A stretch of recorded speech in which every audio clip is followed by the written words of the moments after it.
Tottenham, c'est une équipe de clones, les gars. Moi, j'arrive pas à comprendre. Tottenham, vous-même, vous savez très bien que vous êtes une équipe. Vous savez que pour avoir des trophées, c'est tellement difficile pour vous.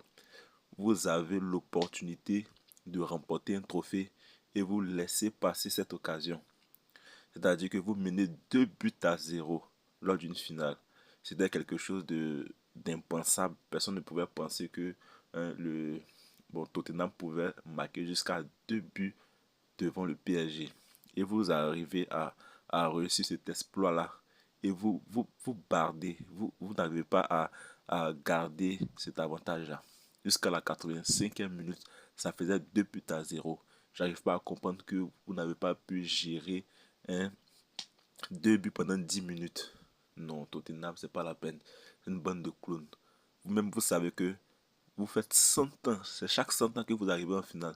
Et vous êtes en finale, vous ne profitez pas de l'occasion. Même si le PSG menait 1-0, 2-0, on pouvait comprendre parce que vous êtes déjà nul. C'est une équipe qui est éclatée.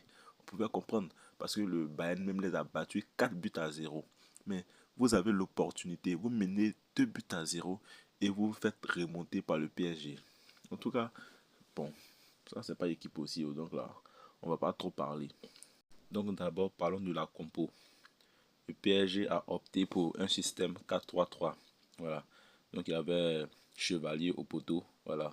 Chevalier qui a remplacé Donnarumma. En défense, on avait Nuno Mendes, Pacho, Marquinhos, Hakimi. Au milieu, on avait Doué, Vitinha, Zaire Emery. En attaque, on avait Barcola, Dembélé et Kravch.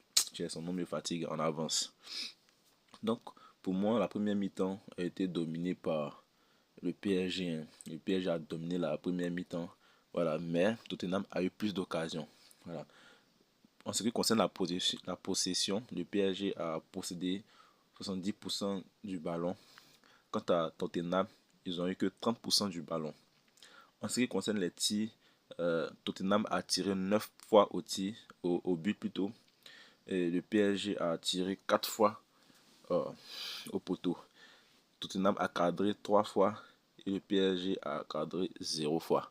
Donc la première mi-temps, c'est vrai, a été dominée par le PSG, mais le Tottenham a eu plus d'occasions. Voilà. Et a même converti une occasion. On a eu un but.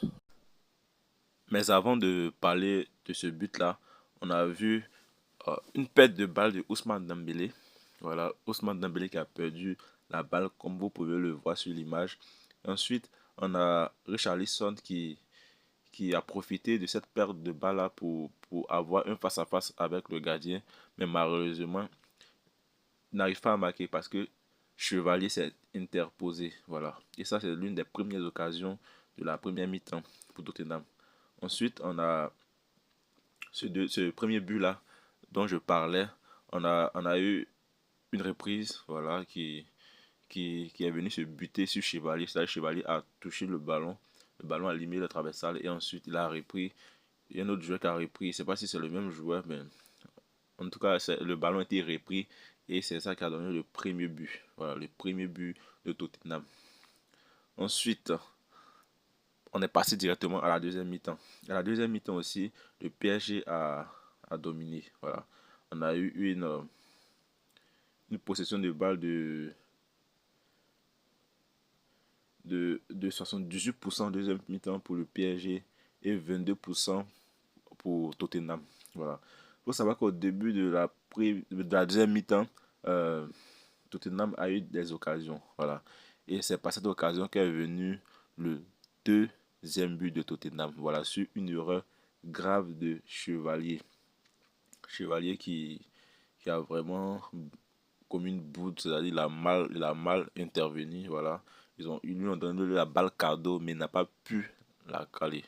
Donc, Chevalier, moi, j'étais tellement content parce que ce qu'ils avaient fait à Donnarumma, j'étais pas vraiment content. Donc, quand Chevalier a boudé comme ça, j'étais tellement content. Je me dis, ah, Dieu merci, ils ont chassé Donnarumma, ils vont payer le prix parce que Donnarumma, c'est vrai que souvent il faisait des erreurs, mais ce type d'erreur-là, il arrivait à au moins caler la balle. Donc, c'est comme ça qu'est venu le deuxième but. Voilà. Et après ça, Tottenham a eu quelques occasions, ils ont eu des coups francs, voilà. Mais ce que je n'ai pas compris, pourquoi Tottenham a reculé en fait? Ne recule pas, n'est-ce pas? Vous menez, voilà, 2 buts à 0. Et à 60e minute comme ça, ils ont commencé à baisser les bras. Non, il reste encore assez de temps au football là. Il faut respecter le football en fait. Voilà. Même si il reste 2 minutes, on peut marquer dans les 2 minutes. Jouez votre football, jouez comme si vous n'étiez pas mené. Ils ont commencé à baisser les bras. Et c'est comme ça que le PSG en a profité, hein. Voilà. On a eu à la 85e minute déjà un but de Lee. Voilà, son but était magnifique. Comme vous pouvez le voir à l'écran, il y a une distance vraiment très éloignée, hein. Il a réussi à marquer. Quand Lee a marqué ce premier but là pour le PSG, je me suis dit, ah, le match est relancé, hein, parce qu'il reste encore du temps.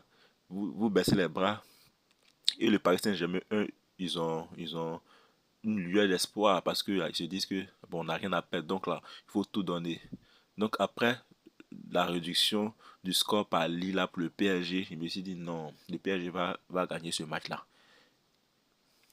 Je n'avais même pas encore fini de parler. Je vois euh, une passe d'Akimi. En tout cas, c'est la passe clé en fait. C'est la passe qui a conduit au but. Une passe d'Akimi pour Ousmane Dembélé. Voilà, cette passe-là a vraiment tout fait. Dembélé qui vient, qui sent fort devant le but.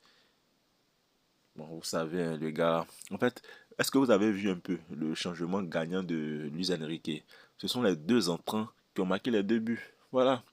Il y a chose, il y a Lee et comment il s'appelle là? Déjà, j'ai un peu oublié son nom. Euh, Ramos, voilà, Ramos.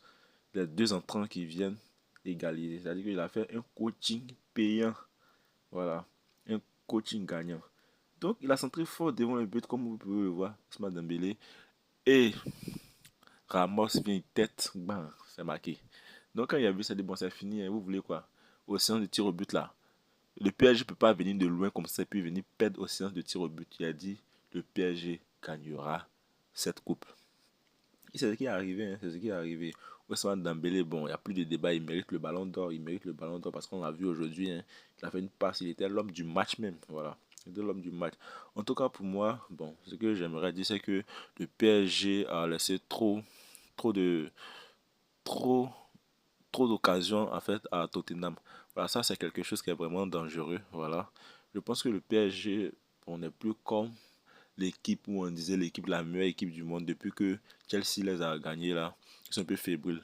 Je ne sais pas si les gens ont trouvé comment ça, l'antidote de leur jeu, mais actuellement, ils pensent pas que les gens ont dit qu'ils veulent faire le quintuplé les 5 prochaines années, ils veulent remporter les coupes, mais je ne pense pas, hein, voilà.